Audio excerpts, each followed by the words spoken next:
madaxweynaha cusub oo doortay mudane xasan sheekh maxamuud mudane madaxweyne ilaahay waxaan kaaga baryayaa xilkan culus inuu ilaahay kuu fududeeyo xilku waa meerto 5 sano ka hor halkan aan taagnayn aad igu soo wareejisay xog badan ay siisay faylashii dalka xogtoodii oo dhan ay siisay ay koow ka ahayd xogta ciidanka qalabka sida iyo weliba arrin aad muhiim noo ahayd markaas oo ahayd arrinta faylka badda dacwada muranka badda annaga iyo Kenya nagala dhaxeeyay maantana waxaan kugu wareejiyay sidaas oo kale xog aad fara badan iyo faylal aad fara badan oo ay ugu horeyso xogta ciidanka xooga ama ciidanka qalabka sida guud ahaan ciidanka qalabka sida waxa weeye oo ugu horeeyo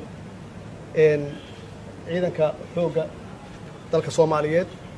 iyo heerarka uu soo maray 5 sano la soo dhaafay ee tababaradii faraha badnaa aan u furnay ciidanka qalabka sida khaasatan waxaan rabaa inaan xuso ciidamo waxaa jira aad u fara badan oo tababar noogu maqan ay ugu horeeyaan ciidankii ugu badnaa aan dibadda dalka dibaddiisa aan geynay oo dhan 5,000 oo hadda lagu tababarayo ama tababarkooda ku dhamaystay dalka Eritrea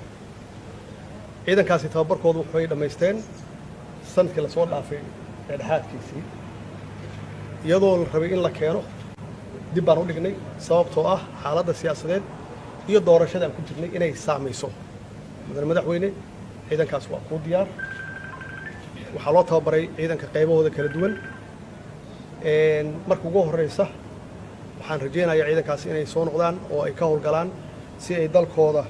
uga xoreeyaan ciidanka uga xoreeyaan argagixisada al-shabaab ciidanka dhismihiisa waa socdaa waxaan rajeynayaa si ugu dhaqsiyaha badan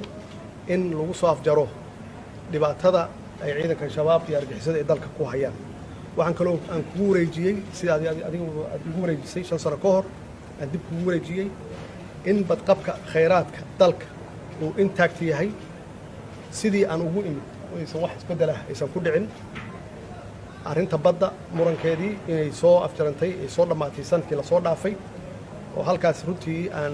ku guulaysanay waxaa intaas dheer hawadii dalka inaan soo celinay hantida ummadda Soomaaliyeed u dhaxaysa hadday tahay dhismo iyo hadday tahay dhulba innaba ha yaraatee sideedii inay tahay oo cid milkiyad aan ku wareejiyey in aysan jirin waxaan kaloo kugu wareejiyey sharcigii doorashooyinka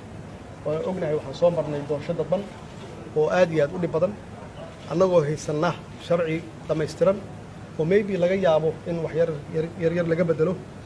oo in dalku u guuro doorashada qof iyo codka ah ama doorashada toosan si ummadda Soomaaliyeed ama shacabka Soomaaliyeed ay fursad ugu helaan si ay uga qayb qaataan dimuqraadiyadda dalkan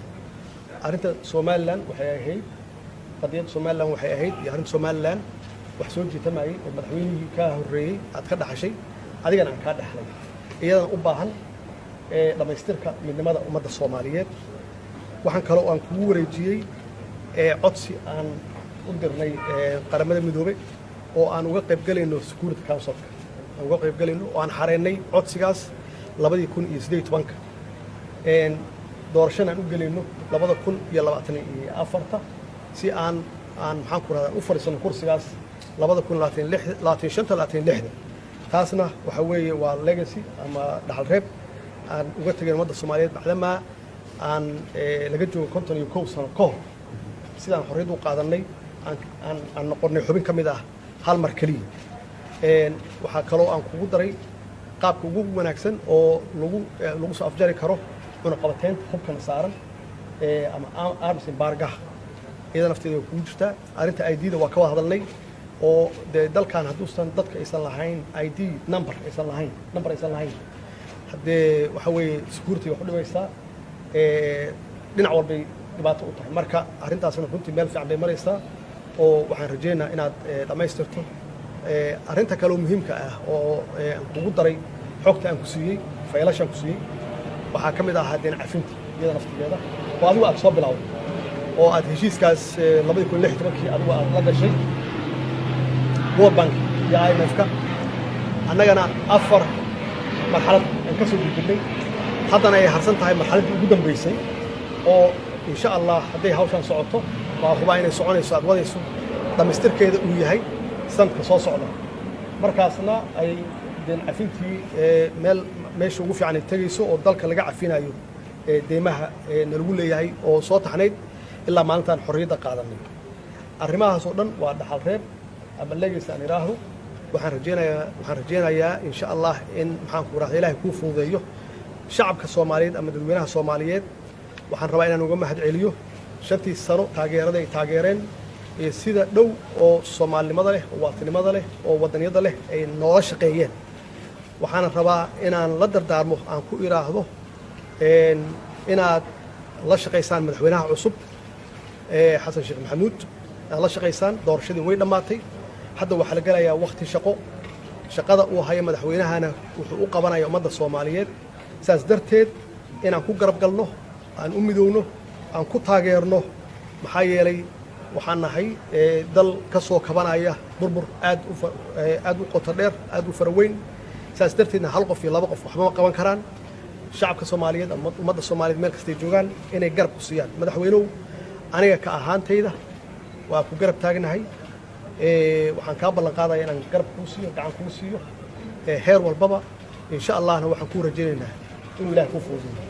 shirkadda Hormuud Telecom waxay macaamiisheeda u samaysay qiimo dhimis ballaaran xirmooyinka internetka iyo kaarka ku hadalka ee adeega Anfac Plus xirmada cusub ee 25 senti waxaa laga dhigay 400 MB iyo 10 daqiiqo oo ku hadalka gudaha ah halka xirmada 0.5 kana laga dhigay 850 MB iyo 30 daqiiqo oo ku hadalka gudaha ah xirmada $1 waxaa laga dhigay 2 GB oo internet data ah 100 daqiiqo oo ku hadalka gudaha ah iyo 50 fariin qoraaleed $2 waxaad ku heli kartaa 5 GB oo data ah 200 oo daqiiqo oo ku hadalka gudaha ah iyo 100 fariin qoraaleed $5 waxaad ku heli kartaa 12 GB 500 oo daqiiqo oo ku hadalka gudaha ah iyo 150 fariin qoraaleed $10 waxaad ku heli kartaa 28 GB oo internet data ah 1000 daqiiqo oo ku hadalka gudaha ah 2 daqiiqo oo dibadda ah iyo 300 oo fariin qoraaleed ah ugu shubo EVC Plus-kaaga xidig 724 xidig nambarka xidig lacagta 4 gees ama kaarka ku hadalka xidig 126 4 gees kadibna raac tilmaamaha